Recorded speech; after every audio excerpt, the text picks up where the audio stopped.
Saludos amigos, gracias por la amabilidad de la compañía. Soy Cristino del Castillo y este es su programa A Quemarropa. Hay conflictos que son viejos y que han permanecido abiertos durante mucho tiempo. El caso, por ejemplo, de la guerra en Colombia. Un conflicto que comenzó a mediados del siglo pasado y que lleva ya más de 6 décadas, que enfrenta a sectores distintos de una misma nación, dentro de un territorio que no está realmente en disputa entre pueblos diferentes. Es una cuestión interna, de carácter político. Pero ese conflicto tiene muchísimo tiempo. Hasta el punto de que hay gente en Colombia que ha nacido con un fusil en la mano y que ha muerto con un fusil en la mano. Gente que no ha hecho en su vida otra cosa que no sea tener un arma en la mano. 60 años de guerra. Hay otro conflicto más complicado todavía, como el caso del que enfrenta a israelíes y palestinos. Ese se inició formalmente, llamémosle así, hace 75 años, luego de que Naciones Unidas decidiera en el 1947 crear 2 estados, uno árabe y otro judío. Esa resolución, eso fue una resolución de Naciones Unidas, 1947. Al año siguiente estalló una guerra cuando los israelíes, en base a esa resolución, proclamaron la creación de su propio Estado. Los países árabes, inconformes con eso, iniciaron una guerra. De eso hacen 75 largos años. Pero ese conflicto es todavía mucho más viejo, porque sus raíces datan de los tiempos bíblicos. Se cuenta el origen de esto, de las diferencias entre estos dos pueblos, nada más y nada menos que en el Génesis, donde nos cuentan el origen de la humanidad. Recuerden ustedes, Dios creó el hombre, creó a Adán y Eva, tuvieron una descendencia, no estuvo conforme con los resultados, decidió acabar con lo que había creado, mandó un diluvio, se salvaron 8 personas, Noé y sus descendientes. Es una historia muy popular que todo el mundo conoce. Noé, 3 hijos que eran Sem, Cam y Jafet, y las respectivas esposas de los 3 hijos. También la esposa de Noé. Entre todos, 8 personas. Y entre los descendientes de Noé es precisamente donde se origina el conflicto. Porque resulta que Noé, como dijimos, tuvo a Sem y tuvo también a Cam. Cam vio la desnudez de su padre luego de que éste se embriagara tomando vino en una especie de terraza. Llamó a sus hermanos, los hermanos se negaron a ver la desnudez de su padre, se acercaron de espalda y lo cubrieron con una especie de sábana. Cuando Noé se despierta, se entera de lo que ocurrió y entonces maldice al hijo de Cam, que se llamaba Canaán. No maldijo a Cam porque ya Cam había sido bendecido por Dios. Y usted no puede maldecir lo que ya Dios había bendecido. Pero entonces Canaán pagó el error que había cometido su padre y cargó con esa maldición de su abuelo. Sem fue el papá de Abraham. Y Abraham tuvo dos hijos, uno llamado Isaac y el otro llamado Ismael. Ismael engendró a Jacob y Jacob fue la raíz de las denominadas 7 tribus de Egipto. De ahí es de donde provienen de Israel, las 7 tribus de Israel. Y de ahí es de donde provienen los actuales judíos. Los descendientes de Ismael son los ismaelitas y esos son los descendientes, son de donde nacen los árabes. Los descendientes de Ismael son los árabes. Luego, Abraham fue el bendecido por Dios y Dios le prometió a él y su descendencia las tierras de Canaán. Y eso nos lo cuenta la Biblia en el Génesis de la forma siguiente: a tu descendencia daré esta tierra, desde el río de Egipto hasta el río grande, el Éufrates, la tierra de los ceneos, de los ceneseos, los cadmoneos, los eteos, los fereceos, los refaitas, los amorreos, los cananeos, los gergeseos y los jebuseos. Génesis 15, 18, 21. Todos estos grupos, según los que conocen bien el tema, son considerados descendientes de Canaán. Entonces, Dios le prometió a la descendencia de Abraham las tierras de los cananeos. Dejó fuera a los descendientes de Ismael. ¿Cómo se explica esta exclusión? Bueno, la exclusión se explica porque Abraham era casado con Sara. Sara era estéril. Y entonces buscó una segunda mujer para tener descendencia.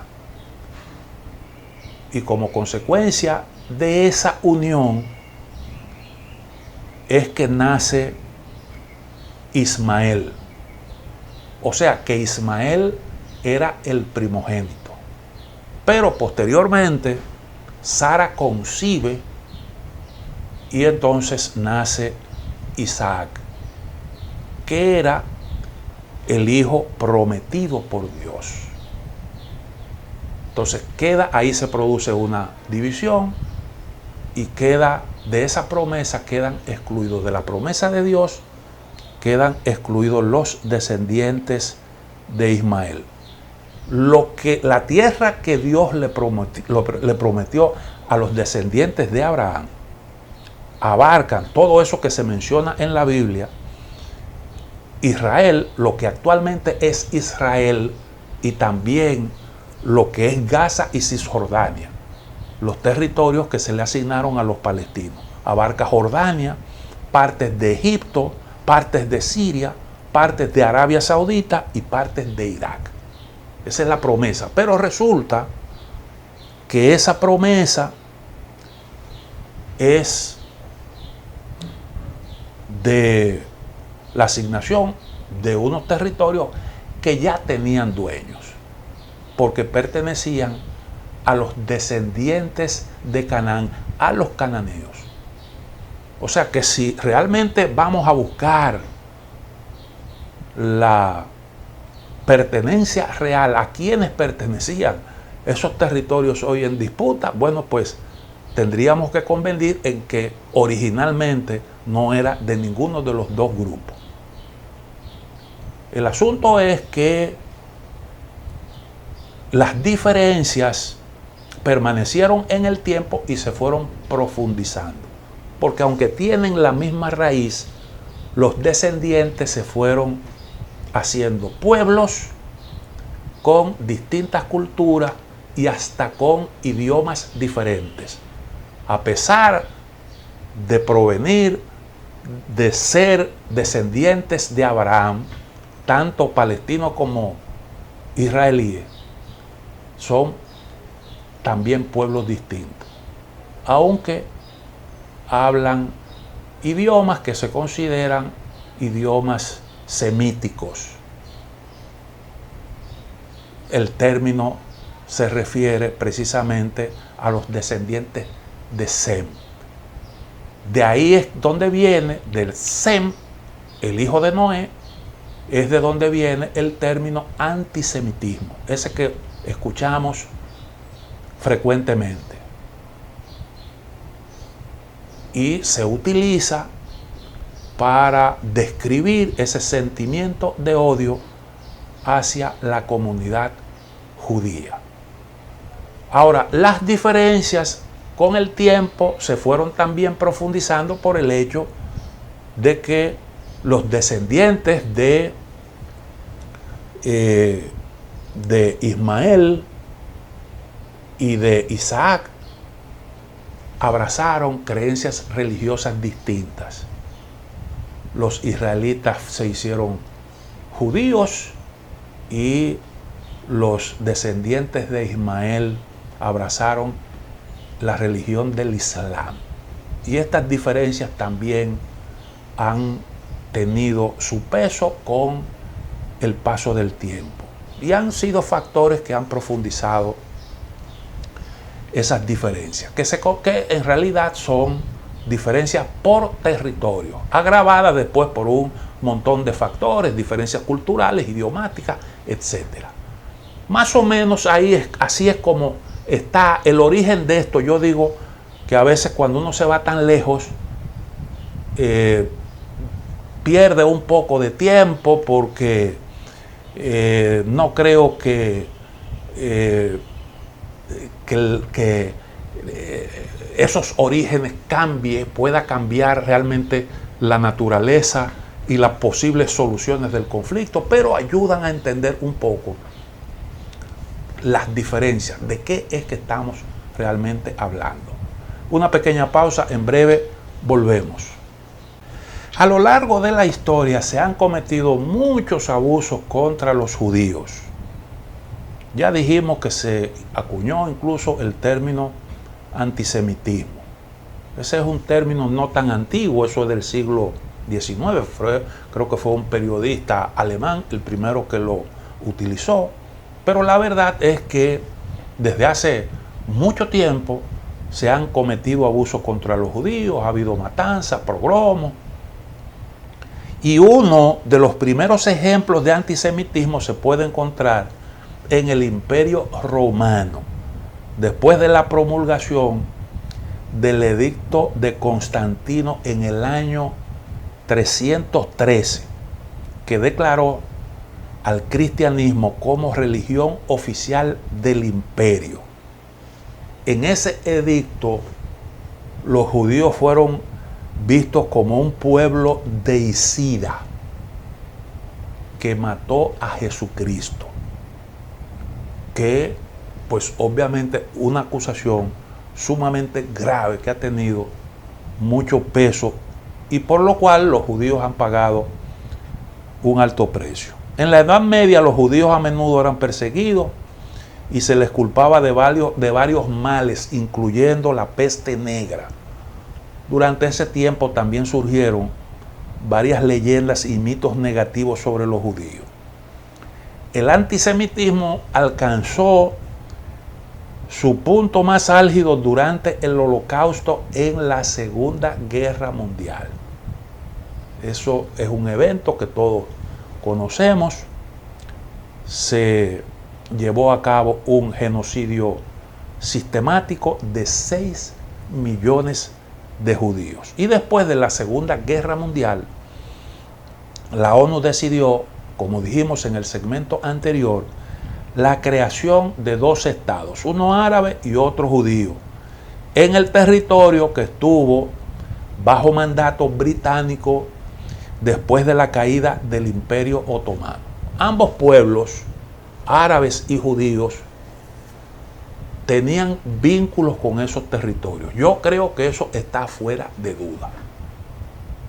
Creo que eso está fuera de duda, porque una cosa te cuentan los judíos y otra cosa te cuentan los árabes, pero si vamos a juzgar por lo que cuenta la Biblia, al menos habría que admitir que ambos pueblos tenían vínculos con esos territorios.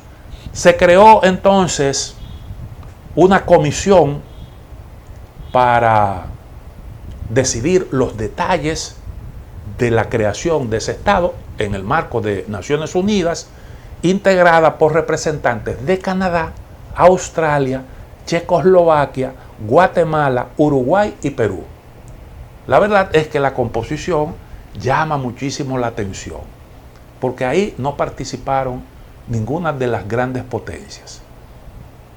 Supuestamente era como para que la decisión fuera lo más objetiva posible y que el reparto de los territorios se hiciera en base a criterios de equidad. Naturalmente todo el mundo sabe que las potencias muchas veces ejercen su influencia a través de terceros que ellos pues influencian. Y no hay que ir muy lejos para darse cuenta de las posibilidades de influir que tenía Estados Unidos en base a esa composición: Canadá, Australia, Checoslovaquia, Guatemala, Uruguay y Perú. Yo digo que esa fue una especie de lavada de mano al estilo Poncio Pilato. Poncio Pilato atendió exigencias del Sanedrín y entonces condenó a Jesús, se lavó las manos, atendió un requerimiento, según cuenta la historia, de los judíos.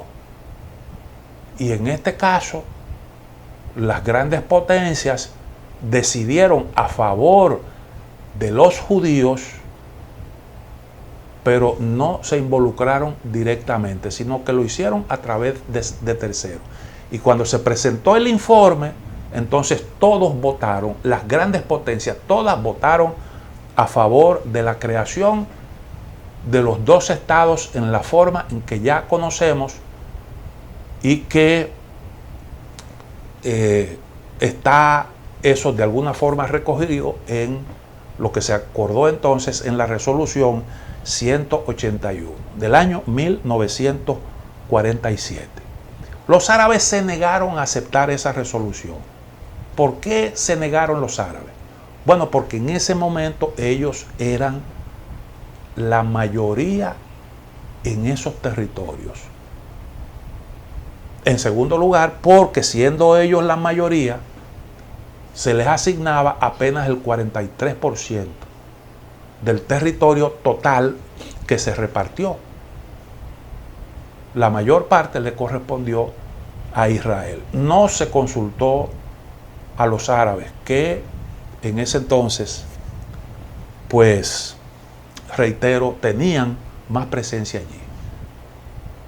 Los judíos estaban muy dispersos en todo el mundo. Que por cierto, ahí hubo lo que se puede considerar una gran epopeya, porque un pueblo que anduvo disperso por el mundo entero logró congregarse nuevamente, juntarse en un territorio, y el idioma hebreo, que se entendía que ya prácticamente era una especie de lengua extinta, volvió a la vida, y ahí hay un estado judío superpoderoso, con una economía potente, con alta tecnología, un estado moderno realmente, con un ejército de los más poderosos del mundo. Y eso se puede realmente entender como una epopeya. Además, los árabes se oponían a la inmigración judía, que bueno, desde que se decidió la creación del Estado judío, entonces hubo una especie de convocatoria para que pues se reuniera esa comunidad en esos territorios. Y entonces eso se entendió como una decisión de la comunidad internacional que de alguna manera subsanaba abusos que se cometieron, abusos reales contra la comunidad judía. Pero la forma en que esto se manejó sentó las bases para un conflicto que ha sido muy difícil de resolver hasta el día de hoy. Muy difícil de resolver. Los árabes plantearon la creación de una gran nación árabe en donde pudieran estar presentes ahí también descendientes de judíos, pero eso no fue posible. Ese reclamo no se atendió, y pues hay quienes entienden que ahí es en donde está una de las fallas de origen de este problema. No es que no se hayan ventilado otras posibilidades, pero la decisión fue esa. En el 47 se aprobó la resolución de Naciones Unidas. En el 48 los israelíes proclamaron el Estado judío, y ese mismo año estalló la guerra. 7 países árabes declararon la guerra a Israel: Egipto, Jordania, que en aquel entonces se llamaba Transjordania, Irak, Siria, Líbano y Yemen. Que por cierto dicen que Yemen era la cuna real del reino de Saba, que algunos ubican en Etiopía, pero hay muchos historiadores que creen y dicen haber encontrado pruebas de que el reino de esa señora estaba realmente en territorio yemení. Eso la Biblia no cuenta, no habla de la ubicación geográfica del reino de Saba. Y entonces eso explica las diferencias, pero lo digo como un dato curioso. Esa guerra entre árabes y judíos la ganó Israel. Israel entonces, como consecuencia de ese enfrentamiento, se anexó nuevos territorios y quedó en posesión de la parte occidental de Jerusalén, porque la resolución de la ONU creaba los 2 estados, uno árabe, otro judío, y Jerusalén quedaba como un territorio con un estatus internacional. Como consecuencia de la guerra del 48, entonces los israelíes tomaron también Jerusalén occidental. Permítame una pequeña pausa, en breve retorno. La guerra de 1948 entre Israel y los países árabes obviamente no resolvió el problema. Y nueva vez en el año 1967 se produjo una nueva guerra, un nuevo enfrentamiento. Y esa guerra se llamó la Guerra de los 6 días. Enfrentó a los árabes con los judíos. Y esta vez, entonces, Israel, que nueva vez disculpen la repetición del término, se anexó los Altos del Golán, la península del Sinaí, Gaza y Cisjordania. Los Altos del Golán son un territorio, son unas alturas, una meseta que pertenece al territorio de Siria. Se considera un territorio, un lugar con alto valor estratégico, y desde allí se divisa Israel. Todavía los israelíes tienen el control de esa parte del territorio de Siria. El Sinaí, Israel los devolvió en el 79 cuando se produjeron los acuerdos entre Egipto e Israel. El Sinaí es un territorio egipcio. Y Gaza y Cisjordania siguieron entonces en poder de Israel. En el 85, durante el gobierno de Ariel Sharon, los israelíes salieron del territorio de Gaza. Y lo hicieron con un criterio. Más adelante volveremos sobre ese aspecto. Pero ellos salieron del territorio de Gaza y mantuvieron su control sobre Cisjordania.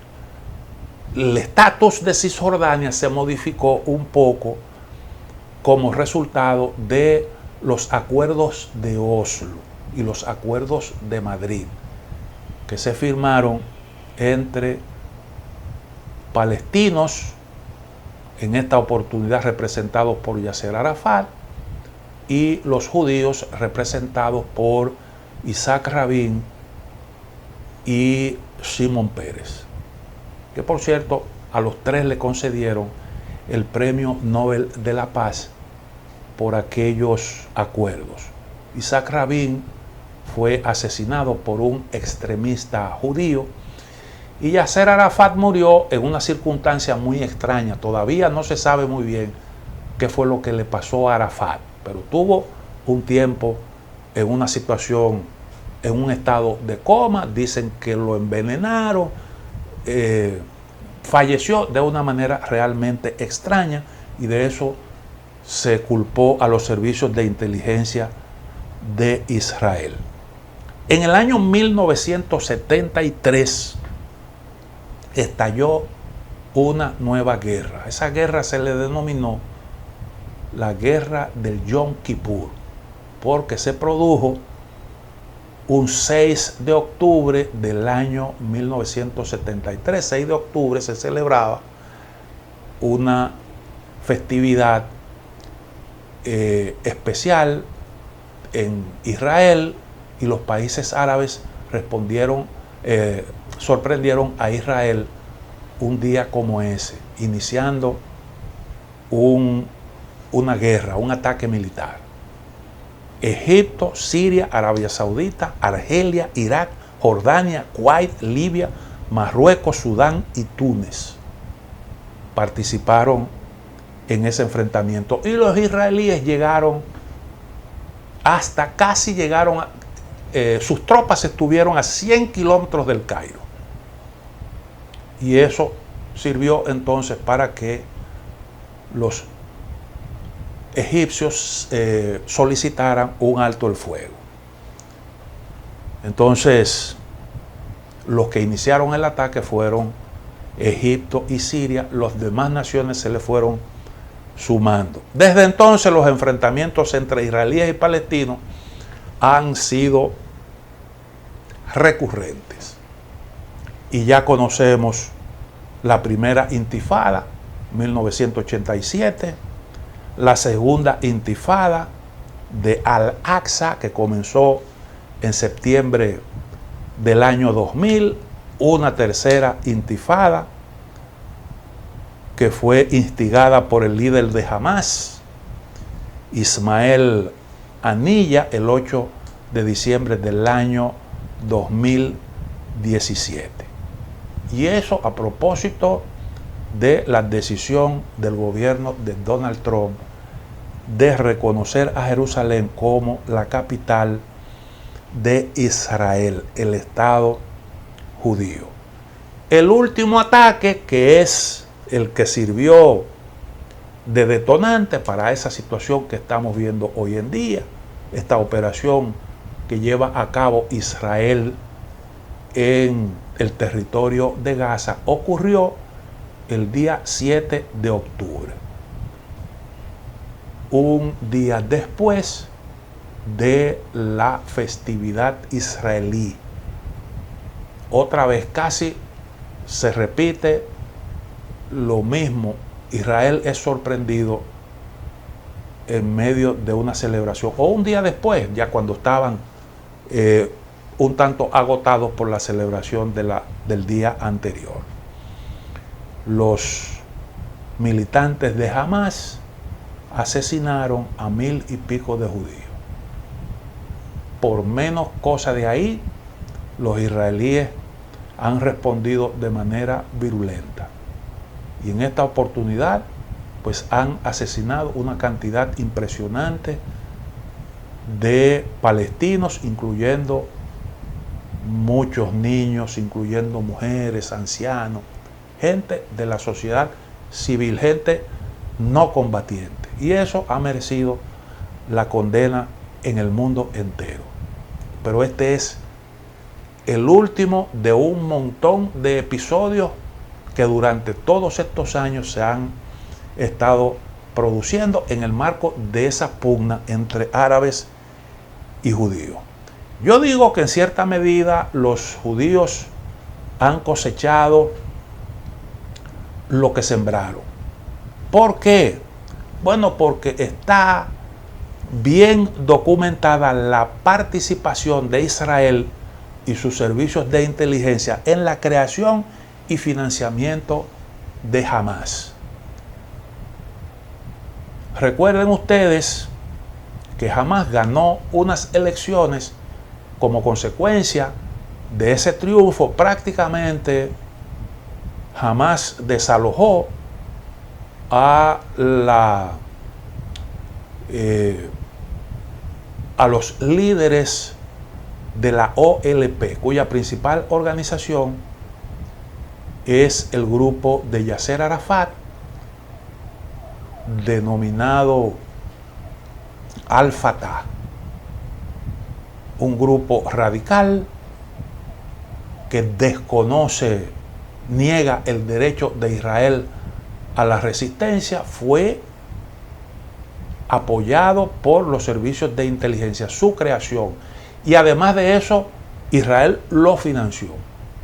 ¿Con cuál objetivo? Bueno, con el objetivo de debilitar la causa palestina. Primero, sembrando la división, y segundo, introduciendo ese elemento que de alguna forma hacía difícil la aceptación de la creación de dos estados como fórmula para solucionar las diferencias. ¿Por qué? Bueno, porque como usted crea, decide, se inclina por una solución de este tipo, la creación de dos estados, si hay una parte que niega el derecho de la otra a su existencia. Y con ese objetivo fue que se le dio el apoyo a Hamás. No es realmente una situación nueva, porque ya para ese entonces, cuando los israelíes dieron ese paso, ya Estados Unidos y la CIA estaban entrenando a los muyahidines para que combatieran contra los soviéticos en Afganistán. Y esa fue una experiencia de cómo tú puedes utilizar algunos grupos para conseguir determinados objetivos sobre la base de que tienen un enemigo común. Posteriormente, entonces, esos mujahidines se convirtieron en los talibanes. Se convirtieron en los talibanes y en Al-Qaeda. Y Al-Qaeda terminó produciendo los atentados del 11 de septiembre. Y Al-Qaeda se convirtió en un grupo terrorista con presencia no solo en Afganistán, sino en distintos países del mundo. Uno de esos personajes líderes de Al-Qaeda fue, como todos sabemos, Osama Bin Laden. Hillary Clinton admitió ese error de Estados Unidos diciendo en el 2010: los entrenamos, los equipamos, los financiamos, incluido alguien llamado Osama Bin Laden. y no nos funcionó tan bien, dijo ella. O sea que realmente fue un recurso empleado por Estados Unidos para conseguir unos resultados, y los israelíes hicieron algo parecido con el grupo Hamas. Permítame otra pausa, en breve retorno. Estados Unidos creó al grupo de yihadistas que devino posteriormente en Al Qaeda, que sentaron las bases para la aparición de los denominados talibanes. Estados Unidos fue el creador de los yihadistas que fueron entrenados y armados para derrocar al presidente de Siria, Bashar al-Assad, y que después se convirtieron en el Estado Islámico. El Estado Islámico, o el ISIS por sus siglas en inglés, eran un grupo dentro de Al Qaeda, pero era un pequeñito grupo. Y entonces ahí emerge como un gran grupo terrorista con un ejército superpoderoso. Y su influencia entonces llegó a Europa, en donde se produjeron, alentados por el mismo, distintos atentados terroristas, y ahí vimos cómo se cometieron una serie de actos horrendos, y este grupo pasó a tener dentro del territorio de Siria un territorio grandísimo, dentro de Siria e Irak, un territorio que era más o menos del tamaño del estado de Miami, Florida, de la Florida. Y entonces esa fue una creación de Estados Unidos. Pero también los países occidentales se sirvieron de yihadistas para acabar con la vida de Muammar Gaddafi. Ahí mismo cerquita, en el norte de África, cerquita a las puertas de Europa. Y todos esos conflictos entonces llenaron Europa de refugiados. Qatar tiene mucho que ver con esto. Y dicen, por ahí hay un montón de artículos que hablan, artículos periodísticos, investigaciones que se han hecho, que hablan de cierta responsabilidad de Qatar en el financiamiento de Hamas. Lo del financiamiento, yo creo que eso no deja duda ninguna, porque eso ni siquiera se ha disimulado. Pero dicen también que todo esto de alguna forma ha tenido la anuencia del bloque occidental. Porque fíjense que Qatar, por ejemplo, ha tenido oficinas de Hamas en su territorio. De Hamas, declarado como una organización terrorista por Estados Unidos y todos los aliados del bloque occidental. Y también tenían oficinas de los talibanes. Bueno, en Qatar se negociaron aquellos acuerdos que preveían la retirada de Estados Unidos de Afganistán, porque Estados Unidos quería una retirada ordenada, y eso se discutió con los talibanes y hubo un acuerdo.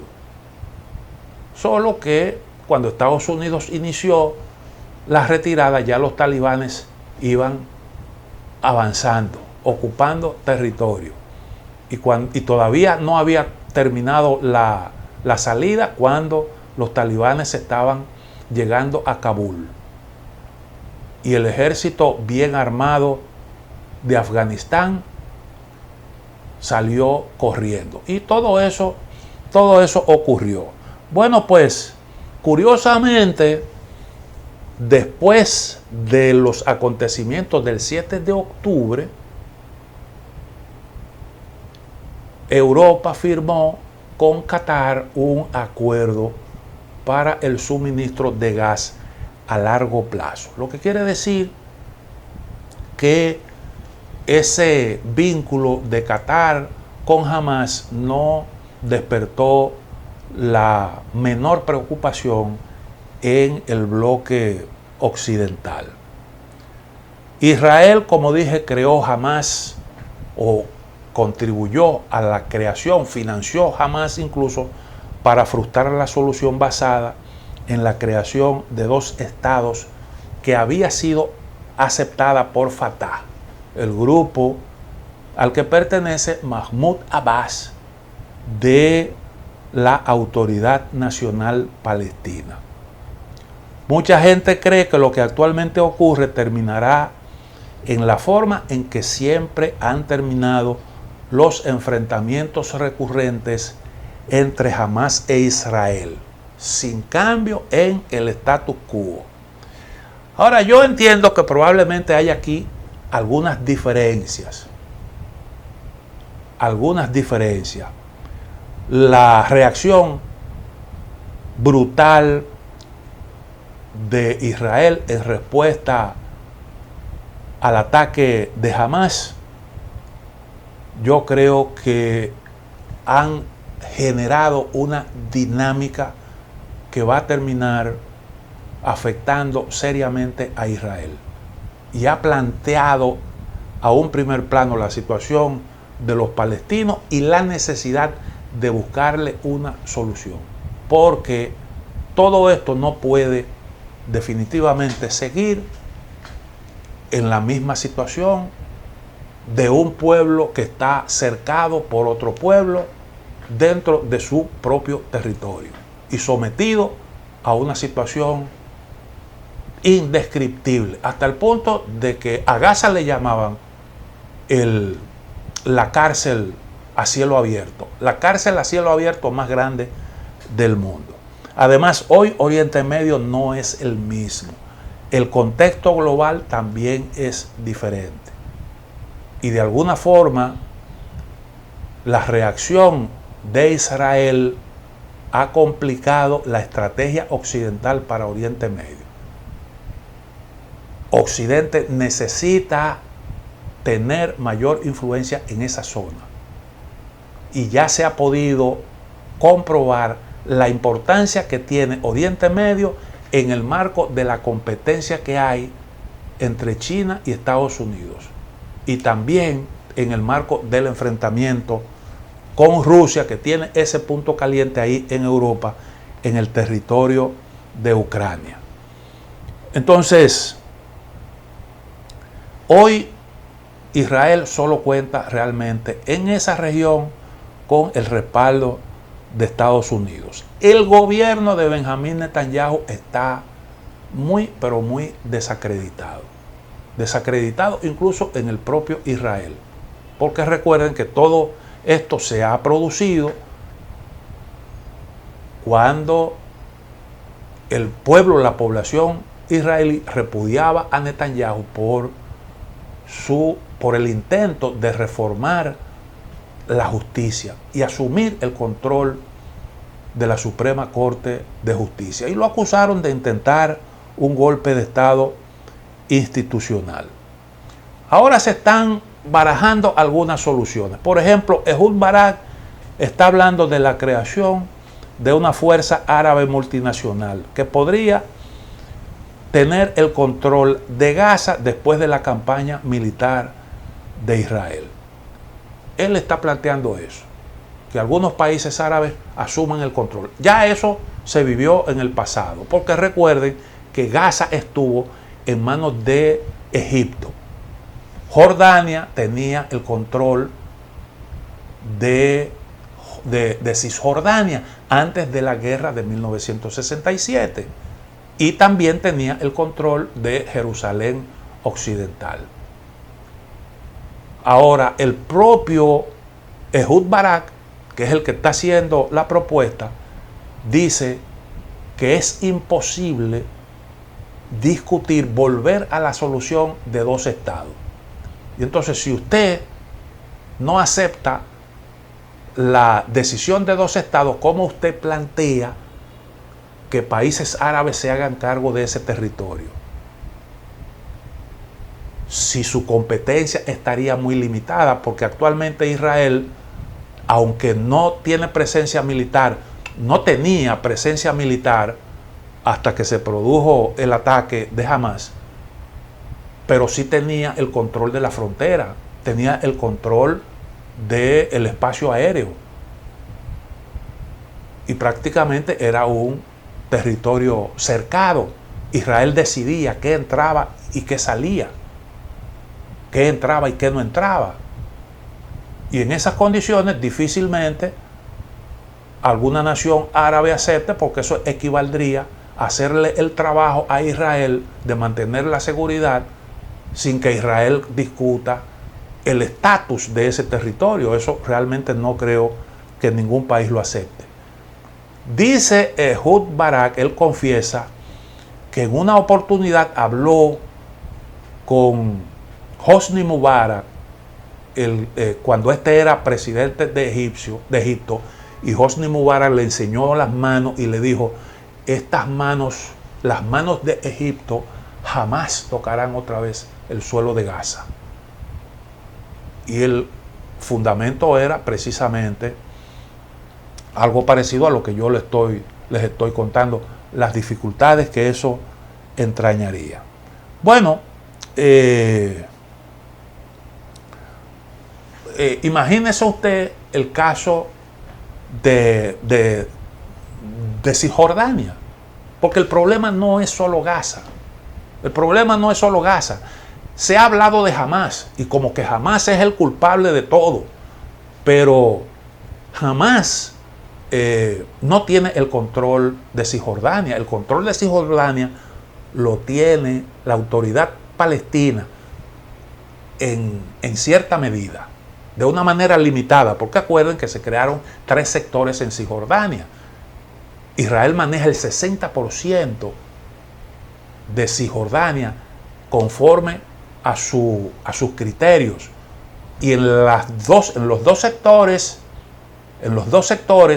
restantes comparten labores de seguridad. Y aunque la Autoridad Nacional Palestina reconoce el derecho de Israel a existir, a diferencia de Hamas, los israelíes llevan a cabo allí asentamientos judío en el territorio de Cisjordania. Entonces el problema no es Hamas, el problema es una actitud de Israel que entiende que esos son territorios que le pertenecen y que ellos ahí hacen lo que les dé la gana. Pero además de eso, le quitan la tierra a los palestinos en Jerusalén. Y profanan también los templos de la religión islámica. Y entonces todo esto tiene que ser enfocado, tiene que ser discutido para la búsqueda de una solución a este problema, que no puede ser la continuación de la realidad que ha prevalecido ahí durante todos estos años. Como dijo Barack Obama, esa es una situación ya insostenible y a eso hay que buscarle una solución. Eso está teniendo, esa realidad que está planteada ahí, está teniendo un costo político muy alto, no solo para Israel, sino también para todo el bloque occidental. Y ustedes verán, eso lo dijo Ehud Barak, cómo Israel va perdiendo apoyo y cómo Estados Unidos y demás aliados de Israel con el tiempo tendrán que presionar, porque la realidad ahí, en esos territorios ocupados, choca con la narrativa del bloque occidental en el marco de la competencia con China, en el marco de la lucha contra Rusia, de la guerra con Rusia. Y es contraria a ese discurso tan llevado y traído sobre un mundo basado en reglas. Bueno, llegamos al final de A Quemarropa. Mañana, Dios mediante, estaremos nuevamente con ustedes.